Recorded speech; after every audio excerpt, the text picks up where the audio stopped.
Today's episode of the Inside EVs podcast is brought to you by E-Range EV Tyre. E-Range EV tyres are specifically engineered for electric vehicles. Using an advanced manufacturing process called liquid phase mixing, E-Range EV's EcoPoint 3 technology creates a tyre with lower rolling resistance and longer range, while offering low levels of wear and high grip. All this while staying affordable. Go to erangetires.com. That's ERANGE tires.com to find your EV's next set of tires.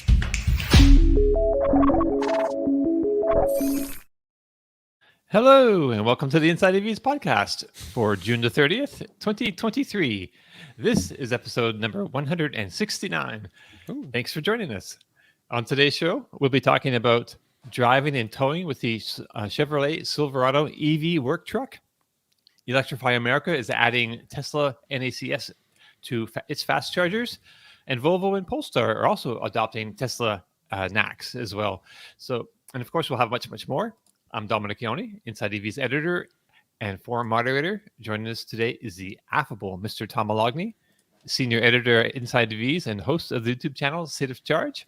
And we also have the mythical Mr. Martin Lee from the EV News Daily podcast, which is available on all the best podcast platforms. Excuse me. And of course, Kyle Connor joins us from the majestic, practically palatial halls of Out of Spec Studios, where he produces high voltage videos for a number of YouTube channels. So, welcome everybody. Good morning. Good morning. How's it going? Do you keep track of the adjectives you use? I do. You do. You have like a list. I love that.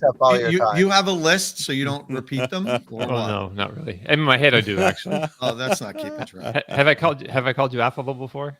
No, you haven't. That's why I'm wondering how you always have a new one. You need to make like an Excel spreadsheet or something. So right, I was going to do that with Martin because his are more difficult because they have to start with. He's such a complex guy. Sorry for being difficult. You need to really think about how you're going to describe him. Well, his always start with the letter M, so it's a like more restricted number of things. Absolutely. Well, we're only 169 in. You got loads more to pick from. Okay. All right. So, welcome, y'all. Morning, so this is a huge week in news, and we can start with what we've been driving because two of you are driving is really the big kind of news. So last week, Kyle and Tom both drove the Chevrolet Silverado EV, and that's the new electric pickup truck from GM.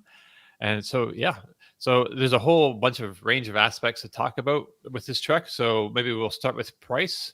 So Tom, I believe you wrote up a whole piece on the price, right? That came out.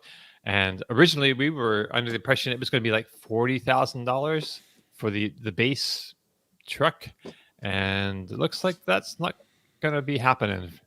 Yeah. So unfortunately, not surprisingly though, I think most people that follow the space were expecting this. Ford actually ended up being the only one that actually was able to sell a couple of them. When I say a couple, we don't know how many, but probably very few got actually sold at that $39,900 price tag before they started their seemingly unending round of price increases, to get us to where we are now, which is crazy. It's like 20,000 more, the base F-150 Pro pickup than it was when it started. And Kyle and I mean, all of us, but I think Kyle and I maybe beat the drum a little bit harder about how it was a ridiculous deal and how it was stupid. If you didn't buy one and at $40,000, it's crazy. It was stupid, like how cheap it was for that truck. And it made me think after I paid for, double that for my Lariat, like I really should have just bought the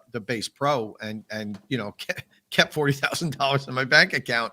But it's still not a bad deal where it's at, especially because it qualifies for the tax incentive. So at this event, we asked point blank to the Chevy people, is that $40,000 truck ever going to come? And the answer was, unfortunately, no, it's not going to come. We really were aiming, but market pressures, inflation, all the shortages, supply chain problems have driven the price up of everything. And, that's not corporate BS. It's true. I'm I'm trying to get a septic system put in where I live, and everyone's telling me, geez, if you did this 3 years ago, it would have been $20,000 less. So it's affecting everything, every industry. I know it's affecting every industry. So it's just a fact of life now.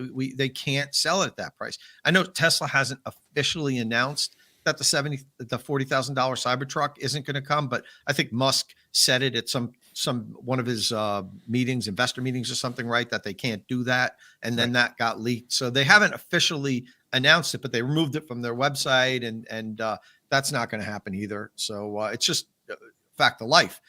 But the truck that's launching now, first of all, Chevrolet is going to have a lot of different variations of Silverado EV. Right.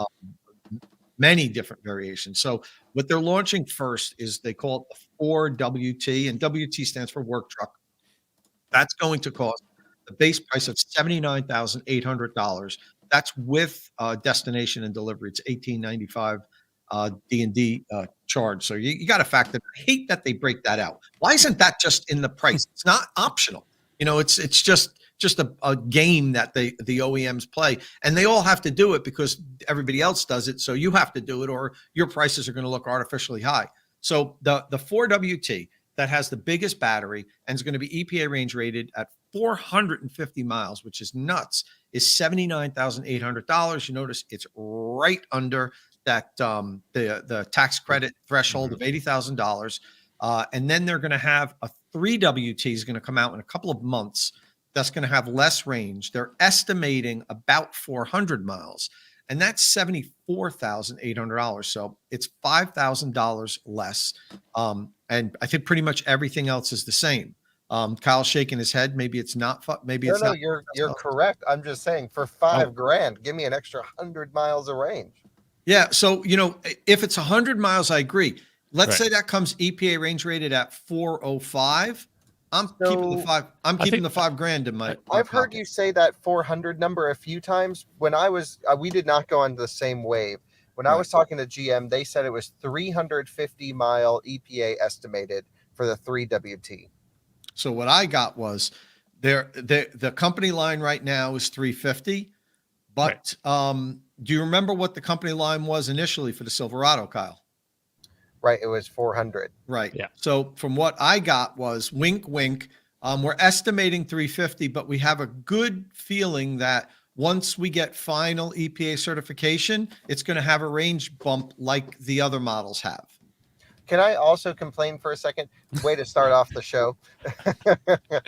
Why did all of us who went on this program all get completely different information? Listen, I'm completely on board with you. Everybody, even at my meet, and this is serious, and I don't like to really criticize as much as I think sometimes you do, Kyle, the OEMs when they do these media drives.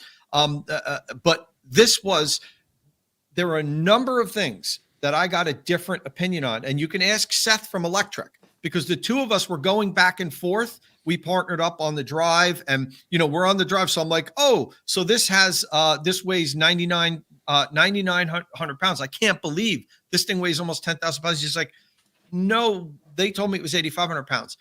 So I asked point blank when I arrived, and there was another journalist there, not journalist, one of the YouTubers. God, I can't believe I forget he has a really popular YouTube channel. I forget his name. We asked together, what's the weight of this? And the dead straight answer was it's 9,900 pounds. And so I said to him, my God, it weighs more than the Hummer. And I said, the Hummer's like 96, right? And he said, no, the Hummer is more than 10,000 pounds. So now I'm scratching my head because the Hummer's like a little over 9,000 pounds. And I'm like, are you sure we're talking about the same thing? The curb weight of the Ford WT is 9,900 pounds. Of the Hummer, I don't have the exact amount because that's, GMC, but it's like 10,000 and change. So the two of us are looking at each other like, shit, like we've reported this incorrectly. So then I'm in the truck with Seth, and I was like, no, Seth, I'm positive of this because I asked him point blank. So then we get back and we ask, and no, it was 85, 32 or something like that. And that was just one thing. There were two other instances. There were three instances where I got flat out incorrect information. And that was bad on Chevrolet. I have to give him a ding on that. I've never been to a media drive where I had so much conflicting information, and I'm not the only one. Kyle's saying it. Ask Seth from Electric. We even after we got home from this media drive, we were messaging each other trying to make sure all our facts were correct, and that's not good when you have to do that. And I emailed Chevy to get a couple things straight. They never returned my email. Yeah, this is very common with them. I've noticed this before, especially on the Hummer drive. They just like intentionally keep specs in the dark, and it's like, we're going to figure them out either way. Yeah. And so it seems pretty crazy. There's also, they will not comment on the battery pack capacity, usable or gross. Nope. Zero comment. Yeah. And so I was like, all right, well, I'll just figure it out. And I know, Tom, you figured it out as well. It's just like, why can't you just tell us? We're going to find out. So anyway, I love that we had the opportunity to drive the truck, but I agree it was, and I know I brought it up, but like everyone at my drive and yours and the wave after, we all got totally different info. And I see it reported differently out there, and that just confuses the end customer. Yeah, no, 100%. So anyway, we're still on price. $79,800 for the 4 WT, the 3 WT, $74,800, which I believe is going to have close to 400 miles. It sounds like that's what GM, what the Chevy representatives were kind of like wink, wink, like say, we've improved range through efficiency. We've done a number of things, just like with the 4 WT. Once this is officially certified, we don't want to say anything, but we're very optimistic that it's going to have a lot more range. So I think it's going to have close to 400 mileage. If this is 400, if it's 400 miles, then to me, I'll put the $5,000 back in my pocket. But that depends on what your use case is. It's highly dependent on how you're going to use this. If you're going to do a ton of towing, a lot of long distance driving, the $5,000, is worth it. So that's what I'm pricing. Dom, what did you want to jump to next? No, I was just say, well, they also had at this event, besides they let you drive the work trucks, but they also had an RST there, and they also give us pricing on that. So just so that's kind of come in at $106,000, $106,895 available in this fall. But that's like RST. That's kind of like a sporty kind of racy trim with a full battery. So there's going to be some lower priced choices trims coming out as well. So do we have any do you have any idea of like how low the cheapest? Yep. So I was told that they're going to have versions of it in the $50,000 price range. Okay. So, I'm thinking 52, 53, if they say in the $50,000 price range. Right. And then they'll have options in the 60,000s and in the 70,000s. Okay. So there's going to be a lot of different versions of this, a lot of different levels of content. So, if they can bring one in the low 50s, that's going to undercut Ford, because Ford's cheapest price right now on the short range Lightning with the 230 mile range is with the destination 61,896, 869. So, that's significantly less, but don't forget I would expect the version of the Silverado to have the same type of 230 to 250 mile range. In order for them to get the price down, they've got to like cut the battery in half. Right. Which they can pretty much easily do. It's like set up that way, right? Half of the battery is on, I don't know. Learning Fast, for those watching on video on YouTube, Learning Fast says 59,995 is technically in this 50K price range. Nah, it's not. That's technically in the 60K price range, because they said they're going to have them in the $50,000 price range, in the $60,000 price range, and the $70,000. So I really took that as they wouldn't do that. Let's see the lowest version when it comes out. Like maybe they're going to have like a 1 WT work truck where it's really decontented and a small battery, and they put it out there for like 52 or 53,000. I think it's possible they can do that, but we'll have to see. Right. And as far as the RST, if you want to compare it to Lightning, the most expensive Lightning is $99,969 or something like that, which it's $7,000 less than the RST.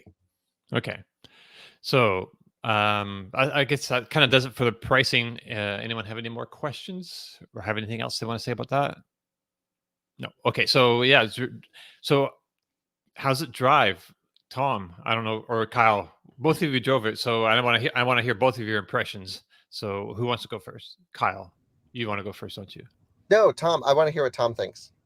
Yeah. So, Okay. being a daily driver of an F-150 Lightning, That's true. it was very easy for me to say get the feel of it and compare it, even though it wasn't a long drive. This wasn't a very long test drive that we had. It was a one day in and out. At least that's what I got. I think Kyle got to drive it twice. So I didn't have too much time behind the wheel, but I did get to tow. Initial impressions, I mean, it's got that EV feel. It's definitely not, it doesn't have the punch that the Lightning has. It's got significantly less power, 70 less horsepower, 160 less pound-feet of torque. It doesn't launch you like the Lightning does. It's no slouch. The thing takes off, but definitely not on the par. The Lightning has, first of all, the Lightning has much more power and it's much lighter. It's 2,000 pounds lighter.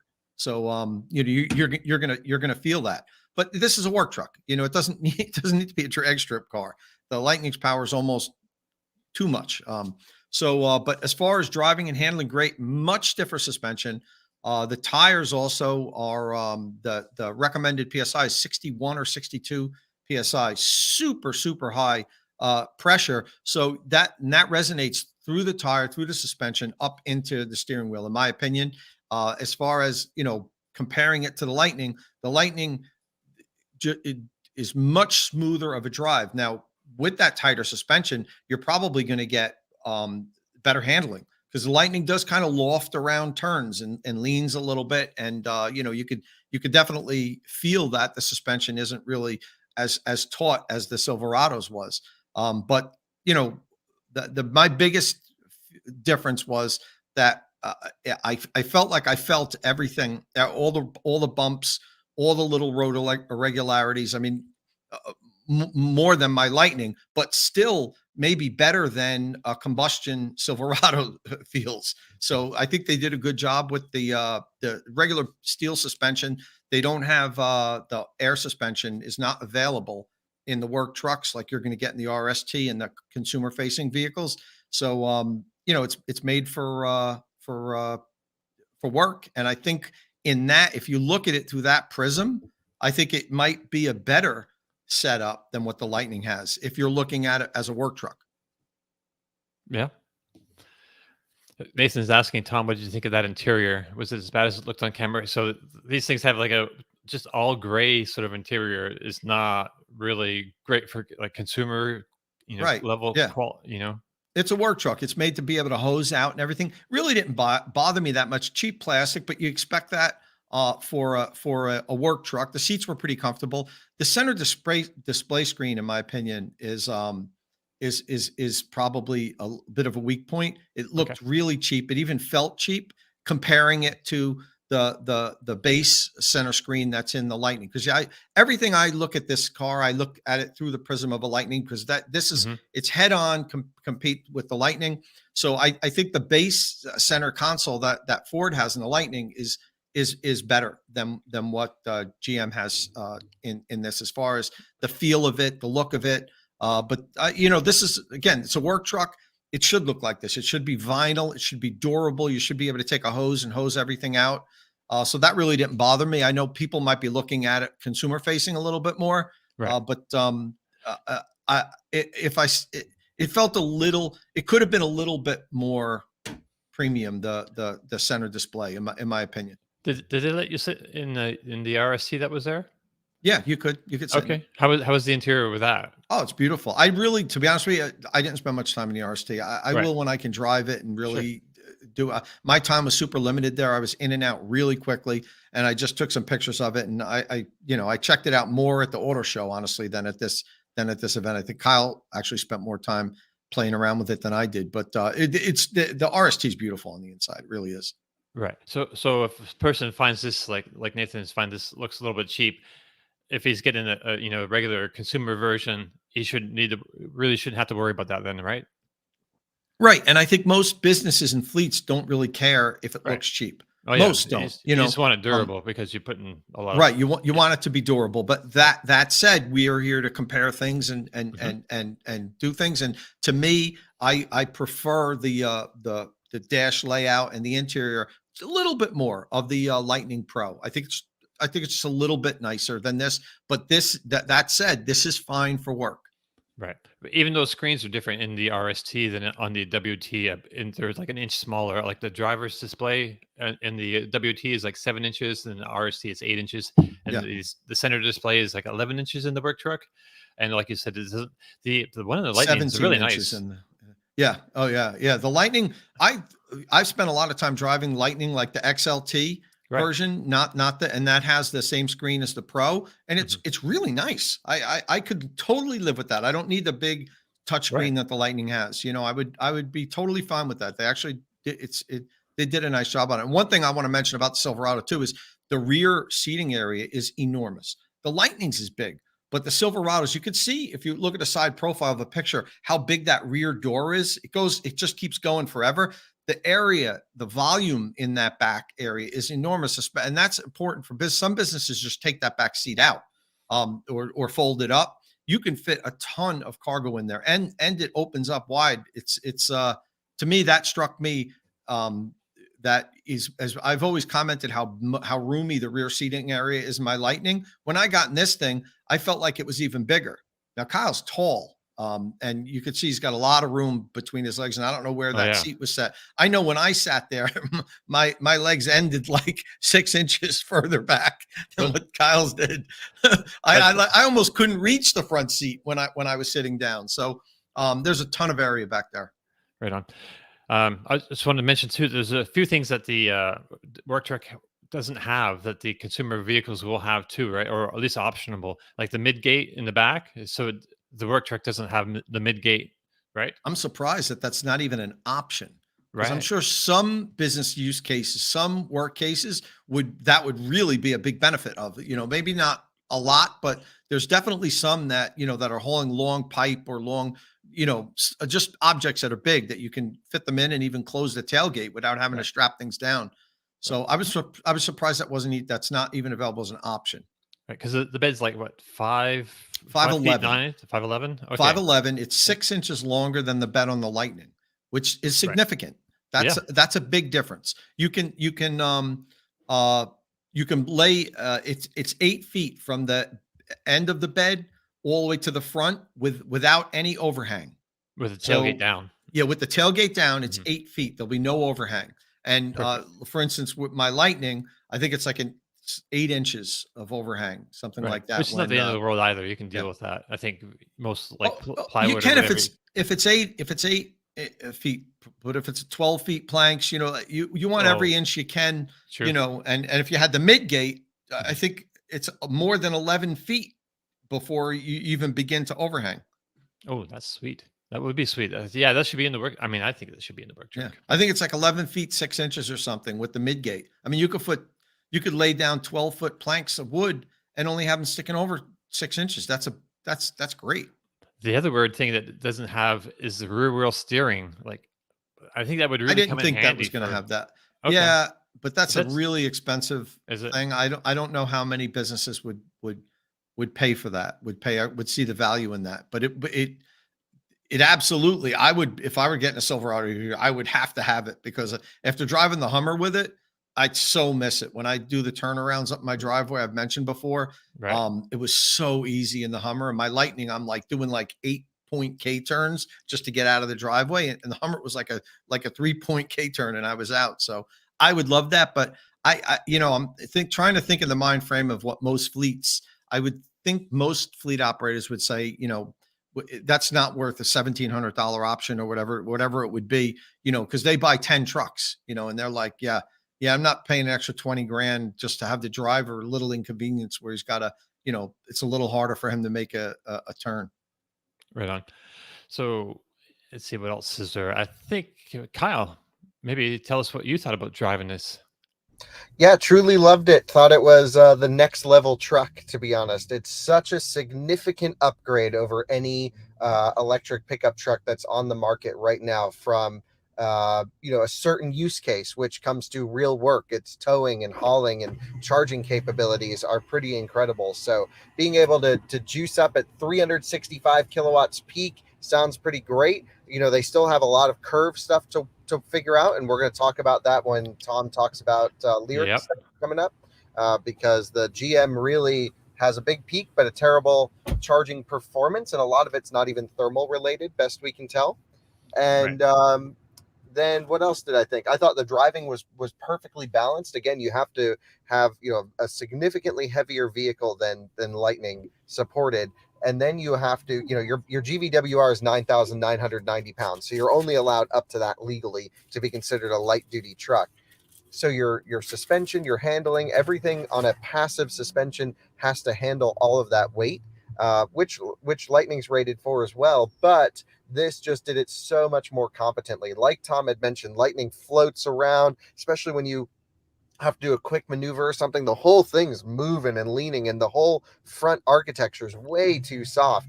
In this, it's so much more controlled, and when GM engineers set out to do something great, they've built a lot of crappy cars over the years, but they build some of the best cars over the years as well. Some of the best performance cars, some crazy off-roaders. They genuinely are amazing engineers. They're A-team. And you can tell driving this truck that the A-team was on the Silverado EV project. Same with Hummer EV. It's just overbuilt, understressed. You can do anything you want to the truck. You can't upset it. You can't freak it out. I mean, I had the thing sideways around an off-ramp with ESC off, and I'm in a work truck. Like, what are they doing? So, that's not a real consumer use case, but what it shows is, okay, the truck is engineered to handle really anything you throw at it. And I thought the same when it came to towing. It was very nicely engineered.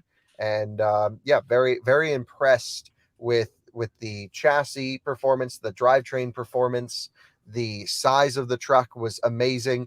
And it really got me thinking, I tow a lot with my Rivian R1T. I use it as a truck. And, out of the 33,000 miles that I have on it, 10 or 11,000 miles have been towing miles. It's had a trailer on the back of it for a third of my driving.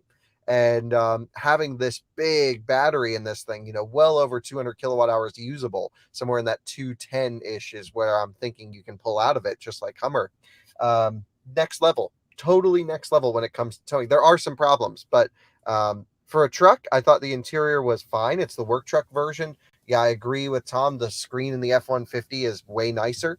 But who cares? You just put it in and go. I thought the actual ingress egress process of the truck was better, and to just get moving. There's no start button. Once you get used to it, it's just like a Tesla. You just get in, foot on the brake, throw it, and drive and go. It's like the Rivian. You don't have to hit the start button and wait for the Ford logos to come on the screen, and then wait for the shifter to pop up if you have that option, and then put it in drive. And that just takes, that whole process takes a bit. Where this, I'm in drive before my butt even hits the seat, which is great. So it's just like my Rivian. I can jump in, boom, drive, go. Yeah. And that's what I want in a vehicle. Well, Kyle, sorry, Martin, just 1 second. Let me follow up. Kyle, you mentioned next level with payload and towing. As they're going to have a version that's going to tow more, but for now it's 10,000, same as Lightning, and the payload is weak. It's only 1,458 pounds. I'm not talking about weight. I may have phrased it that way. Yes, the Lightning has a higher payload. Even the worst Lightning has the highest. It's 33% more. That's right. A lot for a work truck. I mean, at the end of the day, if you own one of these things, you're not thinking about payload. You're putting whatever you want in the back. I'm not saying that's how it should be, but no one's taking this thing to the scales and seeing how much is in there. The big thing for me is the range. It's the fact that the Lightning will tow a trailer 125 miles. I'm just saying a standard trailer. My guess is this truck will tow it 225 miles and onboard energy twice as quickly as the Lightning in terms of peak charging speeds, that's twice as usable. Yeah. But we're still yet to know we still don't know how that peak charging speed is going to play out with 20 to 80. You know what I mean? I am not convinced that it's going to be that much faster than the Lightning charging on the road 20 to 80. It comes down to how you use it. I mean, we know Hummer's pretty good 0 to 50. And that's how I drive I'm just thinking about my use case for a second, which is a lot of people's towing use case once they learn to optimize electric, which is I'm towing my Rivian, I'm getting to stops at 5-10%. I'm charging it up to just enough to get to the next station, 50, 60%, 70%, maybe worst case. And then I'm out, and then it's down to 0. With this, I can still do those same stops, but I can charge up to 40%, instead of 50, 60, 70. So the whole curve, yes, matters.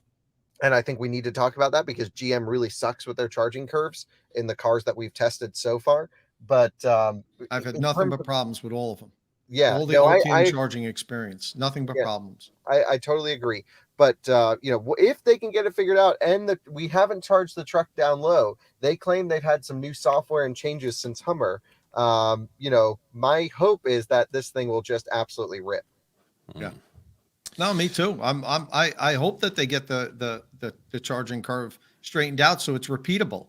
I can't get repeatable charging on any GM products. It's a crapshoot, and that's what I hate. I want to know when I go and plug in how it's going to perform. Even if it's a little bit slower, I'll take that. As long as I know every time I plug in, I know exactly how long it's going to take, and I'm good with that. I mean, that's just me personally. Everybody has a different opinion, and so far, and I've charged a bunch of Ultiums right now. I can't get consistent results and I've gone to EVgo's, I've gone to Electrify America's in different states and different charging, and it's all over the place. My charging. We'll talk about that a little bit later with the Lyriq too.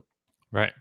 EVKX is saying, is there a reason that it's worse than a Hummer? Hummer has a pretty good curve. That's not been your experience with charging out, right, Tom? So yeah, Kyle's had more experience because he had one, but I've charged I think 5 or 6 different Hummers from 0 to 100% at 5 different charging stations in 3 different states. And I have never gotten the same results. And sometimes it's been horrible. It's been just, humming along at 360. Then I'm down to like 10 kilowatts for 20 minutes. And then it jumps up to 80 and holds 80 for a while. And I've asked Jim numerous times to explain this to me. I've sent them my data. They haven't responded. Then I just pinged them again and said, okay, I think that their answer was, yeah, we don't really want to discuss the data you sent us. I think the best result is we'll get you another Hummer for longer term so you can test it again. This was like 3 weeks ago. So my response was fantastic. Let's set that up ASAP. Radio silence, nothing back. So until I figure out what's going on there, until they can explain to me what's going on, I'm not convinced. I was hoping when I had the Lyriq, which we're going to talk about soon, that was going to have, solve my concerns, but it didn't, and not at all. It reinforced what I've been doing all along. Can I quickly ask about software? Because I was kind of curious how fully baked it is. I know we're going to segue into you're in a Tesla right now. I can see some hope. I'm going to talk about your mum's adventures on YouTube. But like that's the gold standard for EV software for navigating to superchargers or navigating to to anywhere really. But like let me bring a picture of that back up on screen. Like that's. Like the side bevels on that screen look really kind of like compact 1990s, right? Computer, like the big brick laptops that we all had 20 years ago. Like it looks primitive, but that might not mean that it might work brilliantly. I know that you couldn't use the I want to call it Pro Power, but it's not, is it? What's it called? No. Offboard power. You couldn't use offboard power until you then turn the vehicle off, and you can't turn the vehicle off until you go into the menus and do the sub menu and then turn the vehicle off that way. It looked a little faffy. Kyle, how fully baked and competent was the software in the Silverado? That was an interesting point you just brought up, because in Tom's interview, which I thought was pretty good, he did with an engineer, they said whenever the truck is on, the outlets are on. In the truck I tried, because I tried to turn the outlets on, it said you have to physically shut the truck off, which is this little menu in there. Let me just qualify, Kyle. Whenever the truck is on and in propulsion mode, that's what I said. Has to be in drive. And you stop charging, and then you put it in drive. Has to be in drive. Yeah. Okay, so just never take it out of drive. So it has to be in drive. It has to be in drive to charge things. That's what the engineer specifically said. Because I said, "Is it on all the time?" And he said, "As long as the vehicle is on and in propulsion mode, the system is on." Why not in neutral? Yeah. Right. Well, maybe neutral counts because drive rail's active in neutral. Okay, that's fine then. So pull up to a job site, leave the vehicle on, put it in neutral, then you can power your tools. Because as soon as your butt comes out of the seat, it goes in the park. Of course. So, okay. But yeah, how was that experience? So the route planning, actually, so like I am not a huge, I want to qualify this. I like the software in the ID4, so I'm not the best. Right. Okay. Okay, so I'm not like a big software guy. I mean, I have guys on my team who like will rip apart the ID4 software in this, and I'm just like, well, it was fast, it was responsive. I actually thought the screen was kind of cool in person. Like looking at it now on this YouTube screen, yeah, it looks terrible, but in person, like I thought it was okay. And the route planning was wonderful. They use Google route planning, so same as Polestar. There's not enough adjustability, but it was getting me to charging stops at 13% arrival. Good. Each time it was charging just enough to get there at 13%. I was like, okay, this is good for a normal person. I might optimize a little bit, but it did everything I needed a vehicle to do. It does on-route battery preconditioning. It has plug-in charge, and it has good route planning. So it's like it's got all that good stuff. It was pretty snappy too. Right. Yeah, there was no issues with lag in the software at all. It did exactly what I want. My main issue was I couldn't figure out where the trip computer was until after I drove the car. And I went through like every menu, and then they had it buried in somewhere. And even the GM guys were like, we don't know where this thing is. Brilliant. Like, take it out for the work truck. And then now that I know where it is, we got it. Fair enough. You know, an average user of the system who's a work truck guy, I don't think is going to care about the software in this.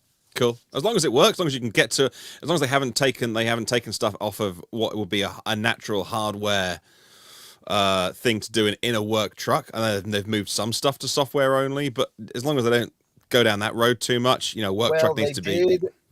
They did a bit too much because you have to control your headlights through that little tiny headlight button on the screen right there. Oh, that's right. Yeah, that's stupid. For a work truck, just give me a button or a lever. Yes, I just thought that was a bit too far because, yeah, in Teslas, you can do it through the software and that works okay. But this like implementation, the screen's too small. That was kind of weird. And then the big thing for me is not so much the in-vehicle software, but it's the integration of everything. First of all, the route planning is hugely important to me, but how does the app work? And we weren't able to sample the app. Right. And you know, one of the reasons I love my Tesla so much is because I can load up my app and do anything I need to do with the car right here, quickly, fast. And it's an addition. You can drive the car without the app, but it just makes it so much nicer to have it. I'm fairly certain this vehicle is not going to be as well connected with a snappy app basing off of the Bolts app and some other things like that. Right. Yeah. GM's apps haven't been mind-blowing in any respect, for sure. So Kyle, you did a separate video about towing with the Silverado EV. How was that? Yeah, very good. You just got to watch the video if you're interested in it. It's a very niche audience. Yep. So did some towing. Thought it towed great. Very smooth. You know, it certainly can tow quite a bit. The Rivian, I think, is a better tow vehicle still because of the crazy suspension on that thing. Way better than Lightning. Better than this. The Rivian has, you know, that load leveling, the stiffness adjustment, the roll stiffness as well. The Rivian tows like almost nothing else because you got 830 horsepower. The thing's a ripper, does everything you need. The problem it doesn't handle the heat so well though, right? Right. So that's where the Silverado and the Lightning come in, which is the Rivian on long distance tows smokes the battery pack. It just gets red hot and starts derating thermal charging.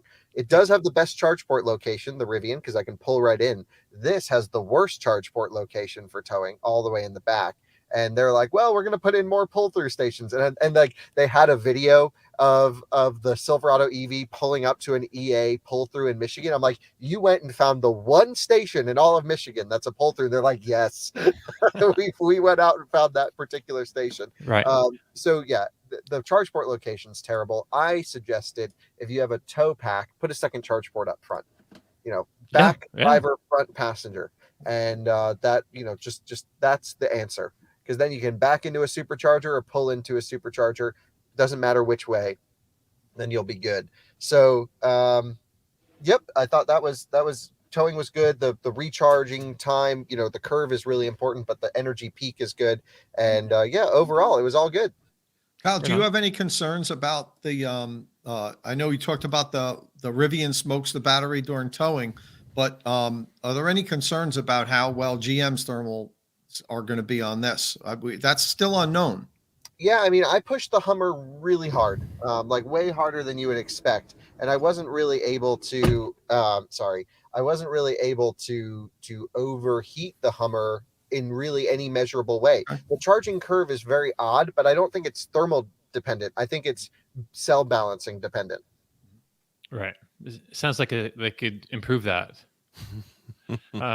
So, Tom, you made a separate video as well, but yours was on the outboard power. So the like the Lightning and the Silverado EV has a lot of outlets on the back. Does it have any outlets in the front? By the way, we didn't talk about the front. One. Okay. There's 110? There's one 110 up front, one 110 in the cab, and 4 in the back, and one 240 volt outlet. So there's 7 total. And again, if you want to compare that to Lightning's Pro Power Onboard, if you get the 9.6 kilowatt version, which comes standard in the higher trims, and I think most work trucks are going to get that, there's 11 outlets. So there's significantly more. And I talked to GM about that, and they said, yeah, we did a lot of research of our customers, and they don't need more outlets than 7. Like they said, that's plenty. Well, 7 does sound like I don't know. Yeah. Well, the only thing I would say is it is useful to have more than one outlet up in the frunk, because sometimes you're front in and you open the frunk and you can set stuff up in the frunk. Like I've seen people put like their battery chargers and leave it all right up there in the frunk. So it's sometimes they have 4 or 5 of them, like that whole area and a laptop setup or something. So I would have preferred if they had 2 up in the frunk. 1 inside the cabin's fine, and 4 in the back is totally fine. But if you need more, the GM is going to sell you a power bar, they call it. And it's interesting. It has a J1772 connector. It plugs into the vehicle's charge port. And then it has a box that they can have all different plug configurations. And the one they had at the outlet at the event had 4 additional 120 volt outlets. And that can offload up to 3,000 watts, so 3 kilowatts. So the basic system is 7.2 kilowatts. Compare that to Lightning's is 9.6. But if that's not enough, you can buy this power bar and get 3 more. So that pushes it up to 10.2. Just, a touch over what the Lightning can do. I don't know. There's no pricing available on that or when it's going to be available. So we don't know when it's going to be available or what it's going to cost. So, that extra adapter. Yeah, that the power bar it's called. So and they're also going to have a vehicle to vehicle charging cable, where 2 ends with J1772 or NACS, and probably NACS, because they're probably not going to have it out until they start selling. So you'll plug it into your truck and then another vehicle directly. And the interesting thing is one of the reasons is they really don't have the back of the truck set up to charge vehicle to vehicle like Ford did more, because the charger that comes with the vehicle, the dual voltage charger, is 32 amps. The max that the vehicle can put out is 30 amps. So you can't use the supplied level 2 charger to charge another EV unless that EV allows you to dial down the amperage it takes in, which not all EVs can do that. And then you have to lower it below 30 amps and it'll work. What Ford did was Ford's portable dual voltage charger was also 32 amps, but they had Webasto reconfigure it so that it maxed out at 30 amps. So the interesting thing is you buy a Mustang Mach-E, you get the charger and it can output 32 amps. You get a Lightning, you get the same charger, looks the same, but it has 2 amp lower rating. That allows it to charge vehicles from Pro Power Onboard. So if you get a Mustang Mach-E charger and plug it in, you can't charge another EV from it. It won't work. So it's interesting. They're handling it different. But they both have that NEMA, I think L1430 plug in the back. It's like a standard generator plug. So you need an adapter. Ford gave me this. This is the adapter that lets you plug in NEMA 1450 to the Pro Power Onboard. That's in the NEMA 1430. GM is basically, I asked them about that. They said, no, we're not getting involved with adapters. If our customers want to buy adapters, they can go buy them from third-party solutions. So, so that's that. That's. But I think they really messed up this whole Pro Power or this onboard power thing, because Lightning showed everyone just wants a NEMA 1450 outlet. All the silly adapters we had to come up with to get cars to charge off of that, for RVs to plug in as a buddy plug situation, even for their vehicle to vehicle. Lucid's doing 80 amp vehicle to vehicle when that launches. And this is only 24. It was really low 24 amps. Yeah, 24 amps. Crazy. That's that cable. And then, their J1772 plug's only 3 kilowatts. Like they should do a 10 kilowatt NEMA 1450 out of that thing. Like, I just don't know why the power levels, like the truck's so big, beefy, expensive. All the offboard power should have been right up there with it. Right. Yeah, I'm surprised it wasn't also. But it does have standard 80 amp onboard chargers. All Silverado are going to come standard. So with the Lightning, it's only standard on the higher trim.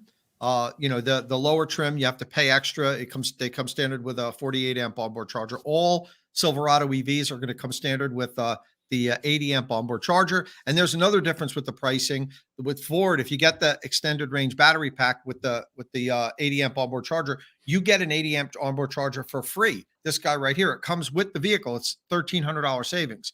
So GM's not going to give you the 80 amp charger for free. Right.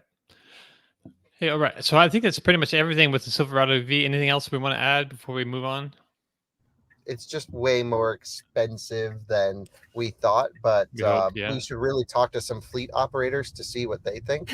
Yeah, that'd be great. Yeah, my point about it is, I think it's fantastic that we have it, and with the range that it's going to offer, I think it's priced appropriate. It's disappointing that GM couldn't come out with a lower price initially. I think they're gonna get there, but it's given us more options. Not everybody needs that range. There are people that need it, and that's great that we have it. Up until now, you couldn't have it. The Lightning was the only truck available, and let's face it, the Lightning isn't going to suit certain work environments. It's just, it can't tow long enough. It doesn't have enough range. There's some work environments where it just doesn't work. And I think the Silverado now brings in a whole nother round of people into possibly buying EV electric trucks that this will work for them. It still won't work for everybody. It's still not going to work for the people that are towing Wyoming to Texas, and there's just no pull-through charging stations. And even with 450 miles of range, if you're pulling 10,000 pounds and you're going up inclines when it's 10 degrees out in the middle of the winter and you want to drive 80 miles an hour, that 450 miles of range is going to cut down pretty quickly also. So even this, as good as it is, it's not going to fit all work cases, but it brings in a whole nother round of people that can drive electric pickup trucks now. That's great. That's what I come out of it. But I still think there's going to be an enormous market for lower range electric pickup trucks. I think once GM has the Silverado available in ranges that are 300 miles, 350, 250, I think you're going to see a lot of people buying those versions also and saving the money. Right on. Hey, so Kyle, so you're in it looks like a Tesla right now, and you're not driving. So yeah, and Martin just brought up on the screen a little video that's come out on Out of Spec Dave channel. That's your dad's YouTube channel. Broke the internet, by the way. It's hundreds of thousands of views. Look at that. Goodbye, Genesis GV60. Hello, Tesla Model Y. My wife's unforgettable delivery day is finally here. Now, his wife, your mother, is actually right beside you right now driving. So I don't want to interrupt her while she's driving, but we did want to. We can interrupt her while she's driving. I've been doing it my whole life. I've been backseat driving since day one. That's true. Hey, good morning, Tom and Dominic and Martin. Nice to see Hi there. you guys. Nice to see you. So at the beginning of this podcast, I was actually in my Model 3, which Alyssa's driving with my sister in front of us. And then I decided to bring my mom on the podcast because you just bought, a very popular electric car that I think people kind of want to hear about. Yes, I just got my brand new Model Y, long range drive.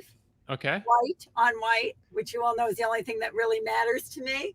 And I think there's a reason it's the most popular car in America right now. I think in the world. Global. I'm sorry. It's the most popular car globally in the world. Yeah. Right. It's fantastic. So, but you did like the Hyundai GV60 that you were in before that, right? I loved it. And in the video, actually, the only reason I let it go was because I'm down in Florida, right? Primarily by myself. Dave's going to be flying in and out for several weekends. But listen, I'm only confident with the Tesla network, the supercharging network. I can't trust any other network. You have to go left, but there's a car on your left, just so you know. I don't want to be stuck somewhere where I can't charge. Right. And, so there's a lot of comfort and peace of mind when you drive a Tesla, as you guys probably know that. So excellent point. And it is, everyone says this, like that's why everyone's kind of moving to the whole Tesla standard, at least, so we can get that reliability and that, you know, in all the different brands of vehicles and stuff. Well, it's a real world concern, I will tell you, because I'm Right. not out spec Kyle over here where I just wing it, you know. So Right. I like to plan out where I'll charge, and primarily when I had the GV60, I didn't have to charge at a network. I was mostly just charging at home in the garage, so no problem. So I had the car for just about a year. But then when it came down to the fact of I'm going to be down here by myself, I want my car because I'm by myself in the summer. Yeah, I didn't feel like I could do that because I don't have charging at our condo. So I'd have to keep going and charging. And even today, we're on a nice road trip. I came up from Marco Island to Tampa, found my #1 son over here. And now we're just driving a little bit north to have a very special collection day. I understand. Mm-hmm. So I was just up to the no big deal. Never a problem. Okay. Yeah. So the signals are breaking up on your pause for us at the moment, Kyle. Or out of spec mom, as I guess I should call you. Sorry, we broke up for a second. Yeah. Sorry about the connection here. We are no problem with hotspot. But yeah, no, this is your second long range Model Y. Right, and I think I had a Model 3 prior. You also had a Model 3 that before. That was my first tiptoeing into electric cars. Yes. Yeah. So great. Well, she's loving her Y. It's doing great for her. Certainly is. Right on. All right. So let's come back and talk about Tom. You had something interesting that we kind of ties into our Silverado conversation a little bit, at least with charging. So you're in the Cadillac Lyriq this week? Yeah, well, not really this week. Somebody I know here in New Jersey took delivery of one. So I was able to get it from him for a couple of days. So I did 70 mile an hour range test yesterday. Okay. And the thing is a highway champ. You know, without I guess I'll give you the results without posting the video. So the EPA range rating, this is a rear wheel drive Lyriq, is 312 miles. That's the combined EPA range rating. And the all wheel drive is 307 miles. So it's weird. It's only 5 miles less. So that's, to me, definitely go for the all wheel drive. But in any event, 312 combined EPA range rating. Highway is probably around 280-ish, somewhere around there. 70 miles an hour yesterday. It was a perfect day, 75 degrees, no wind, awesome, perfect range weather. 330. Ooh, that's pretty nice. 330 miles at 70 miles an hour. So absolute fantastic. Ended up with, I think, 3.1 miles per kilowatt hour. I used 105.3, I think, kilowatt hour on the trip. Now, GM says the usable capacity is 102 kilowatt hour. So I don't know if it's just more than what they stated or if that added in energy that I recuperated with regen. Right. You know, I'm not sure how that works. I don't think that works because I think as you regen, it removes some of the energy that you used, like it'll lower it and then use it back. So I'm not 100% sure how that works, but almost 106 kilowatt hour I pulled out of that and drove 330 miles, and probably could have gone 1 or 2 more miles. But as I've complained about with GM vehicles, once they get under like 10 miles of remaining range, the remaining range goes away and it just is low, and you don't get the state of charge. I hate that. Yeah, God, I hate that. You gotta know how much. I can't understand. Like, I really would just love to get in a room with the GM engineers that decided we're not going to give a numeric state of charge anywhere in the vehicle. Yeah, I think you can get it in the app, but I don't have an app for this. I don't own it. And anyway, you shouldn't be pulling out your app while you're driving to look at what the state of charge is. And then when you really need to know how much further it can go, the most important time is when it's very low and you're just trying to get to a charging station. They just pull it away from you and say low after you get down like under 10 or 15 miles of range. Yikes. So, I wasn't going to run out on this guy's car. It was different. I ran out on the Bolt a mile before the charging station, but this is, I wasn't going to have this guy's car towed. So I probably could have gone another 2 or 3 miles. Maybe there was less than a kilowatt hour left, or maybe just 1 kilowatt hour. So I did 330. It's possible it could have done 333. But that's fantastic for that vehicle. I mean, it beat my Model 3. When I did my Model 3 on the same course, same temperature, it went 310 miles. So, kudos for GM. Super. The thing is great for long distance driving, as far as I'm concerned. Super comfortable and all that. Right up there with iX as well. I think we did iX M60, the least efficient iX. Seems to match this car here, and the iX has a slightly bigger battery, if I remember correctly. Yeah, the iX a little bit bigger battery, a little bit bigger vehicle, I think, and at least taller. And I did a little bit further. I didn't do the 60. I did the M50, and I think I went 342 or something like that, or 338, something like that. The iX went a little further than this for me, at least. Right. Yeah, I had the 22, the M60, and it was something like that. So, yep, totally agree. Yeah. So, and it had the 20-inch wheels, not the 22-inch optional wheels. It was super. I still have it here. I'm still going to play around with it a little bit more today. Ride's really nice. I like Lyriq. I think it's a good option. How did you like the handling in the ride? So, yesterday was just range test and charging. I really didn't push it. Today, I'm going to see if I could give it a little bit more of a spirited driving. Mm-hmm. It didn't feel like it was that great as far as when you really push it, but I haven't really tried it yet. Today, I'm going to do it a little bit more. Right. So we'll talk quickly about the charging.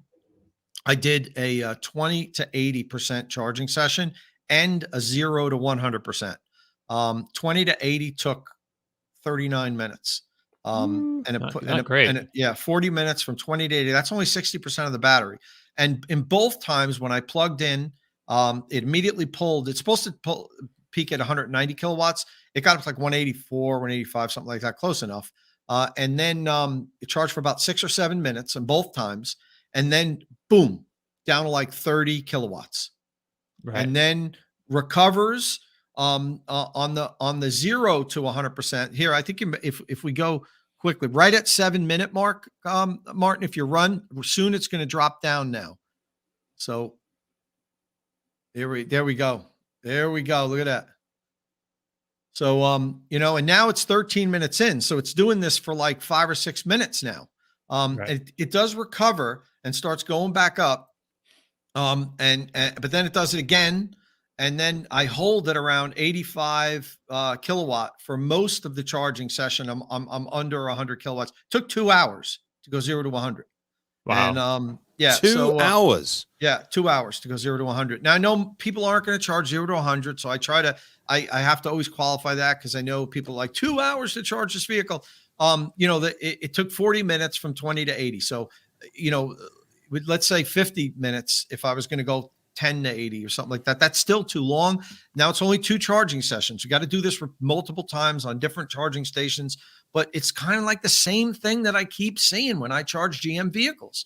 They pull their initial promised number and then boom, they just crash and then they recover and then they go down and then they hold a lower rate than promised. And, it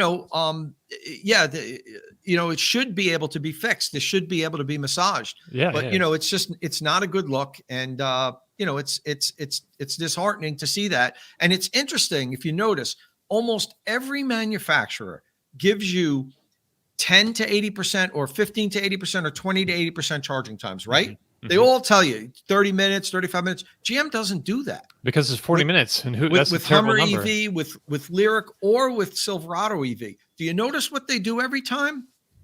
You can add back 100 miles in 7 minutes. Means nothing. You can add back 75 miles in 8 minutes. They always give you a quick burst.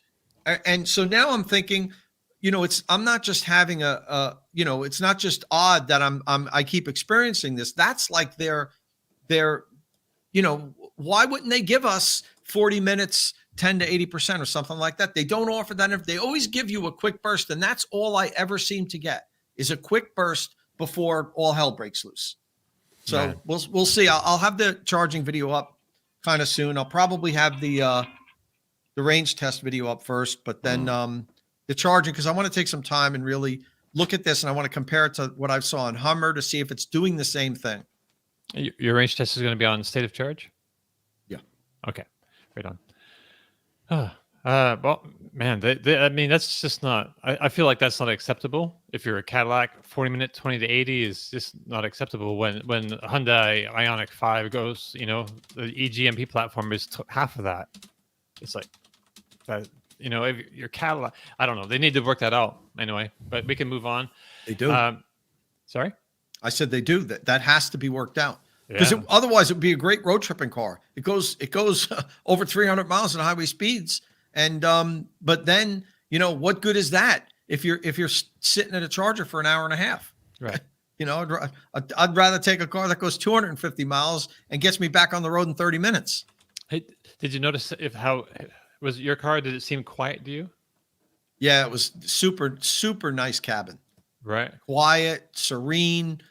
Sound system is awesome. That 19 speaker sound system was killing it. Right. Super, driving experience. As far as what Cadillac Lyriq owners want, I don't think Cadillac Lyriq owners are really gonna rate it depending on how they can thrash it around turns. They want soft, supple, quiet, premium feel. And in that, what I've experienced so far, it delivers. I think they hit what they wanted to hit, but we still have to see these little things like charging and so forth. But range is great, and if they can get the charging figured out, it's a pretty damn compelling option at the price that it's offered at. It's not, it's not crazily priced. It's pretty reasonably priced, and it qualifies for the tax credit. So, yeah. So it looks like we're going to lose Kyle here real shortly, but I wanted to get his take on our other stories real quick before we move on to other things. So the big news this week, I thought, was electric. We had a couple automakers announce that they're adopting the NACS North America, the Tesla's North American charging standard plug. But the other thing is that Electrify America has announced that they will be adding the NACS, the North American charging standard plug, the Tesla plug, basically to their DC fast chargers, which I think is kind of a big deal because that's like the other biggest charging network in the US right now, right? So it's a big deal, Kyle? Well, let's first qualify with why is there a big push to switch to NACS at the moment? And it all started, we've been saying for a long time, as soon as one major automaker decides to join Tesla, it's pretty much game over for CCS. And that has proven to be true. And CCS1 is dead in our market. CCS1 will live on in South America, Mexico, Korea, things like that. But in our market, we're all NACS. And it's just a matter of time. And it's going to be a very quick period of time for everyone to switch over, which is wonderful. And so, the reason this is all happening is because automakers are frustrated with drivers, us, everyone out there complaining about poor charging experiences at public charging stations. And the only quick, easy, relatively economical answer for them is to partner with Tesla and gain native access to the supercharger network, which is reliable, unbelievably reliable, and just fast and does all the stuff you need it to do. There's still some tweaks and things. I've done a whole video on why Tesla needs to announce 1,000-volt support for other automakers to switch and things like this. And I'm talking about 1,000-volt support on existing V3 stations. V4, of course, confirmed will be. But Electrify America switching is, it was, of course, they're going to switch. Everyone's going to. The big thing is it a game-changing big deal that they've switched? Well, it's great to see their support of the better connector type. And what it allows is more of a free market approach to say, hey, I don't like the supercharging charging experience. I'm going to take my money elsewhere and go to EA. And then if you don't like that, you can go back to Tesla. You can swap around. It just is meaning that anyone will be able to plug in anywhere. And it's really great. So by by EA actually implementing NACS, it does nothing for reliability. It does nothing other than just the interface is a little bit different, Right. and the latch is on the vehicle side. But other than that, the experience will be unchanged unless they can work on some other things that they have to work on. And it just means that there's more free market competition out in the charging space, which I think is necessary. Right. Kyle, I wonder if they're going to just put one cable, like on the, there's always one CHAdeMO station. I'm wondering if they were going to put that on the other side of the CHAdeMO station, and it'll be like at the end of the Electrify America site, where there'll be one CHAdeMO, one NACS, and then the rest are going to be all CCS. Or if they're going to like legit, like on their new installations, put in like 3 NACS and 3 CCS or what, that's interesting. Yeah, we'll have to see how they handle the rollout. Ultimately, there's more, plenty of electric vehicles with NACS ports on them. Tesla owners already charging on EA quite frequently just because of pricing situation and maybe locations as well. Everyone has their reasons. I charge my Tesla on EA often to film videos or to use road trips, and occasionally they're faster than if I find a version 2 supercharger around. So it's nice to have the option. I really hope they don't just do one cable like you're suggesting, Tom. I'm fairly certain they're going to have to change their dispenser layout to handle a dual cable situation for their new ones coming out. And time will tell, but it's great to see them on the bandwagon. It's great to see Volkswagen evaluating NACS. Tom and I were just talking to Pablo Desi only 2-3 weeks ago, and we were like, when are you going to switch to NACS? And he looked at us like we had 4 eyes on our head, just like who are these crazy people asking if we're ever going to put a Tesla plug on our Volkswagens? And that's the CEO of North America, Volkswagen, just for people who don't know. No. We weren't talking to the CEO. Oh, who was it? Yeah, the CEO of Volkswagen Group of America. Oh, I'm sorry.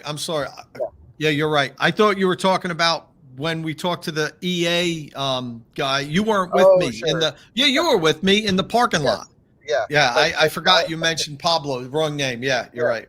Yep. Yeah, so he did look at us like we had 2 heads. He did. Yeah, he's like, who let these idiots in the room to ask me about Tesla plug on our cars? And we were like, I didn't even ask if. I was like, so when are you going to put it on the car? He's like, what are you talking about? And now here we go. They're putting it on their cars. So, they're considering, but they will, obviously. They have to. They will. They have to. It's just when they do it. But considering they own Electrify America, then I think that is the opening gambit. I think EA makes that first move, and then VW comes next.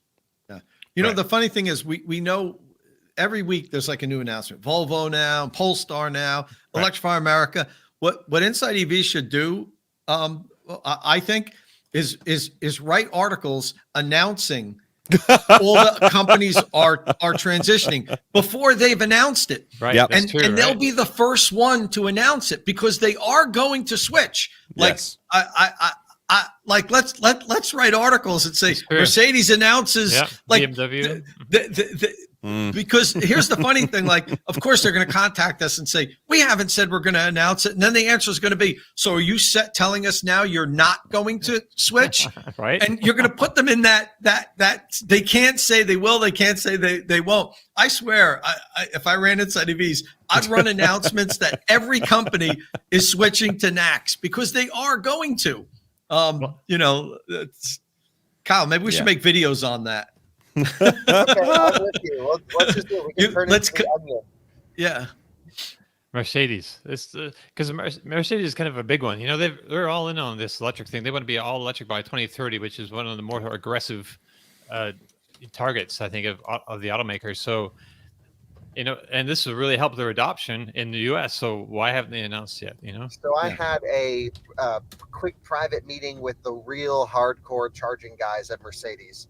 Like the guys the actual guys doing the engineering on the stuff and that run the charging business. Mm-hmm. And I was super adamant that you have to switch as soon as possible. And they Yep. I think actually I could see them open up towards the end. They're like, okay, yeah, this kind of makes sense. Their main concern, honestly, was engineering cost. They're like, we already have to, it's not like they aren't going to engineer CCS1 because they sell vehicles in markets that are going to continue to use CCS1. Of course. Now we're going to have to create an additional connector in the car with additional switchgear. At the end of the day, they agree, yes, this is a better connector. Is it worth the engineering cost? And I was like, look, at the end of the day, you park a Model S next to your EQS, you're already uglier. So you got to at least keep up with the Model S in terms of, charging situation. You didn't tell them the EQS was uglier, did you? Oh yeah, I said that thing is uglier than anything. You know me, I don't hold back. We're friends. Like these are people I know, and they're like, yeah, no, okay, like okay, we gotta, I'm like, look, you have to compete, and you have to compete with the same charging plug.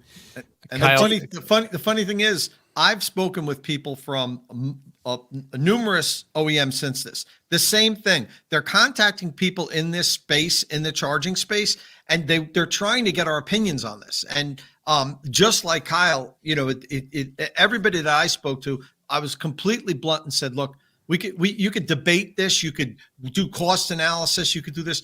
You have no choice. Like once the floodgates started, once Ford said they're going to do it, GM had to do it because they're the direct competitors. And, and now, you can make an argument that until one of the big luxury brands like Mercedes, Audi, until one of those BMW, until one of those brands, maybe they can hold off a little bit. I don't think they can. But as soon as the BMW announces it, Mercedes has to do it. Audi has to do it. There's no choice because you're cross shopping these vehicles and you say, well, this vehicle here I can plug in anywhere. I can plug in 12,000 Tesla superchargers. It's a lighter, easier plug for me. So with that understanding, it's over. Like just the quicker you announce it, the better it makes the company look. Like they recognize they're reading the room, they know what's going on. The longer you guys hold out and decide you're not going to announce it, it makes you look like you're trying to hold on to the past. And, my advice, I'm sure Kyle's, I'm sure all four people on this podcast is just do it. And the quicker you bite the bullet, you're going to have to go in for the extra engineering costs. It's just a cost of doing business. Just announce and be done with it. Well, I mean, part of that process too is negotiating with Tesla. I'm not exactly sure what the terms they're setting out, but I think was it Volkswagen actually they're in negotiation right now with Tesla. That's why they haven't announced yet, right? Is that the story? Every company at some level, I believe, is in negotiations with Tesla at this point. I think they've all reached out, at least for an exploratory conversation. So, we just hear about that. Oh, this company, that those companies decided to tell us that they're talking to Tesla. And from what I've understood, and I don't have all of the details, the cost of admission isn't high. Tesla wants these companies to join in. And unlike what they were trying to offer or what they were offering 10 years ago, where the cost to use the Tesla connector and use superchargers was extraordinarily high. And from what I understand, and I've talked to people that had firsthand negotiations with Tesla about this, and it just was not worth it at the time. From what I understand now, it's really not bad, and Tesla made it palatable, and that's why these companies are doing it. I'm just so excited about it because we just shot a video driving 2,000 miles in my Model 3 from Fort Collins, Colorado to Tampa, Florida, and literally we had 16 stops, and every single supercharging stop, every single one, without question, I plugged in on the first try. I literally backed in, didn't even think about it, plugged it in, and I got the full power that the car was requesting every single time without a issue. And so I put out a challenge there. I said, find someone who can do that same trip using the other networks where you don't have to switch a car, where you don't get derated charging, where you don't have some kind of issue. It's just not possible. And so, Tesla superchargers, that's the reason NACS is happening. And now you're going to see all these third-party companies, EVgo, Electrify America, ChargePoint, et cetera. They're all going to be like, oh, crap, well, everyone's putting the Tesla plug on their cars. We got to still retain some of our business here. So let's put our plug on. So when Ford first announced it was going to make this change, Sharon came out with a statement. Sharon is the organization that kind of, how would you say, what do they do with that standard? They sort of develop that, shepherd that standard through all the different automakers, so everyone's kind of on the same page. That they recognized there were some problems with charging with CCS1. Are you leaving now? Oh, he's gone. Okay. They said there were problems. I lost my train of thought. Bye, Kyle. Right. So anyway, now we have different organizations coming out and saying that they are going to standardize the Tesla developed NACS standard. And I wanted to ask you about this, Tom. So we have both Sharon, which has been involved with developing, the CCS standards, communication standards, and I guess probably the physical plug. Now they're on board with the NACS, and they want to develop, the software behind that more with the automakers, so they all work together properly with Tesla. But also SAE International has come out and said that they're going to also standardize the Tesla developed plugs. So I don't know, can they do that? Well, with cooperation from Tesla, I would imagine, this isn't just, they're not just going to do it and say, okay, this is I wouldn't expect that to be the case. You need more information, but we do need to have like a standards body, do this. We can't just, in my opinion, the industry shouldn't be relying on Tesla to control the standard completely. I think that's pretty dangerous long term. And I would imagine that when these companies agreed to sign on, the Fords, the GMs, those conversations have been had already that said, look, we'll make this a really, an open source standard that, isn't just controlled by Tesla, that there's a standards body that's, the ones that are going to decide where it goes moving forward. Obviously, Tesla would have a very strong hand in on that. But yeah, I would imagine. And, Charon, the thing is, like, Charon didn't invent CCS. They're just an organization that has been working on making it better. Right. And so, I think a lot of people took the position that Charon was anti-Tesla or connector, and they were to the degree of they're working so hard to get this thing working just right to be the standard. And it's been announced as the standard, and all the manufacturers except Tesla was using it. So we're gonna try to get this to work the best we can. We're gonna work hard on it. So I think they took it like as their baby. But talking to the people involved in Charon, when you talk to them, they're just kind of like, look, we just want charging to be ubiquitous and easy and simple and work. It was like they didn't seem so against transitioning to NACS if that's what the industry asked for, we'll whatever plug it is, we want to try to work to make it work. So it's seamless and interoperability isn't an issue. So, I know people kind of look at it as like, oh, Charon's against NACS. They only really work to the degree that, CCS is their baby. They've been working on trying to improve it for years now. And, when you're working on a project in your garage, and somebody else is working on something that's different, you kind of, it's a little, bravado of mine's better than yours. But really, when I talk to them, and I talk to the people at Charon a lot, they, the answers really were, look, we just want charging to work. We believe that we're going to transition to electric mobility. Everyone's going to be selling electric cars 10 years from now. We're going to have hardly any combustion vehicles. We need to make sure charging works.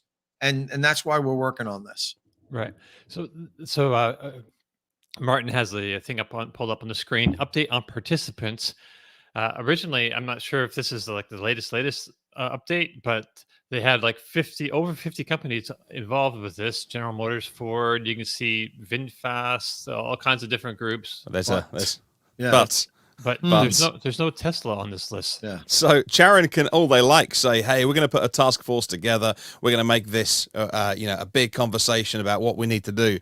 The company that designed it, that is rolling it out, is not on, and they've updated the list, because if you go to the top of the list, there's the original one, I think, and then they updated the list as well, and they're like, and it's still not there. First comment on LinkedIn, why isn't Tesla on the list? And all the comments say, why isn't Tesla on the list? And it's because Tesla are in Charon, and Tesla do put obviously CCS2 plugs on all the European cars, so as they do the Chinese plug on the Chinese cars. So it's not as if, again, Tesla are not anti-Charon. They're in that conversation. But why would they need to be in a task force? Why are they going to sit inside meetings with a bunch of dummies who want to, there's 50 names on the list. Why are they going to have to start sharing the oxygen in the room with 50 dummies who couldn't get charging right sorted themselves? And now they've got to sit there and explain it. It's like, if I was a Tesla, I'm not signing up for that. Like, what am I going to do now? Go teach me to suck eggs? Come on, we've got this nailed. And of course, SAE came out and said, oh, we're going to make it a standard and we're going to work on reliability and I think it was power or something. Okay. And it's like, But why would you do that? Like there was a new JD Power survey came out today, and on a 1,000-point scale, I think the Tesla supercharger network got 700 and something, which sounds like there's room for improvement, but the average charging network got like 500 out of 1,000. And it's, these are the things you don't need to work on with Tesla, with the NACS standard. Don't worry about reliability. Don't worry about power delivery. If SAE want to get involved because they feel like left out, or they're a little bit, their feelings are hurt and they want to be part of the conversation, it's all right.